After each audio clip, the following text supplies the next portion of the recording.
On passe à la cinquième équation. On a 3x moins 10 qui est égal à x. Alors là, je vois que j'ai des x dans les deux côtés. Donc, qu'est-ce que je dois faire? Je dois retrancher ce x-là de ce côté-là. Comme ça, je vais avoir les x seulement d'un seul côté. Alors, allons-y. Je vais avoir 3x moins 10 qui est égal à x. Et puis, je retranche x des deux côtés. Voilà. Moins x. Très bien. Donc, là, je vais avoir une simplification. X et moins x. Et dans la première partie, je vais avoir 3x moins x. Ça me donne 2x moins 10 qui est égal à 0. Très bien. Je dois éliminer ce moins 10 là. Donc, je rajoute dans les deux côtés 1 plus 10. Plus 10 et plus 10. Comme ça, je vais avoir quoi? Je vais avoir 2x. Là, il y a une simplification. Moins 10 avec 10. Et puis, ici, c'est 10. 2x est égal à 10. Maintenant, on va voir une nouvelle méthode. On a 2 fois x qui est égal à 10. Qu'est-ce que je dois faire? Le double de quelque chose me donne 10. On sait au préalable que cette chose-là, c'est 5. Parce que 2 fois quelque chose me donne 10 n'est rien d'autre que 5. On va la trouver avec les équations, bien sûr. Donc, pour éliminer ce 2-là, on voit très bien qu'il y a une relation de multiplication entre le 2 et le x. Donc, pour simplifier le 2, je dois diviser dans les deux côtés par 2.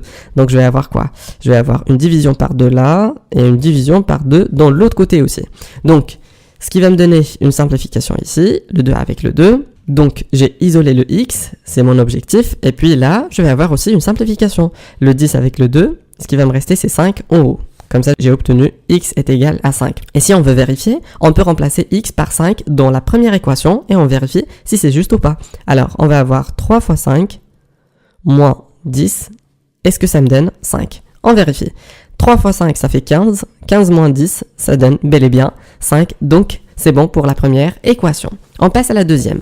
Alors, on a moins x plus 4 est égal à 7x. Je vais vous donner une astuce, c'est que je pars toujours à la partie où il y a des x positifs. C'est-à-dire, là, j'ai deux méthodes. Soit de retrancher des deux côtés moins 7x, comme ça je vais éliminer ce 7x, soit de rajouter dans les deux côtés x, comme ça je vais éliminer ce x-là.